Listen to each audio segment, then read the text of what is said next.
Hey everybody, what is going on? I hope you guys are all doing well, and welcome to another tutorial video. In this video, I'll be explaining to you guys how you can remove a photo on Google Maps. So let's get right into it. Now, to remove a photo from Google Maps from your business, you just need to locate your business on Google Maps. You can do so through the Business Center as well, but you can do it in Google Maps. Now, I don't have a business, but I'll use, for example, this business right over here. And as you'll see, the photos will be set up over here. Now, anybody has a right to edit photos that they have set up. For example, if some customers have uploaded videos, if you can even do that, I'm pretty sure you can. However, the owner must approve it.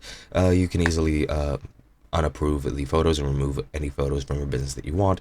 You just click on see photos and you'll have an option over there. As I mentioned, you can also do this through the Business Center if I am well aware, and you can just remove photos like that. Now, another thing is if you have a photo view of maps, which is the satellite view, which is like this, and you want to remove that, you can very easily do so by just disabling the satellite view on PC or on the web version. It is very, very easy. You just go to satellite and just click on map and it'll turn back to the map view. If you're on your mobile phone, you need to go into your profile picture in the top right or initial, depending on if you have a picture or not.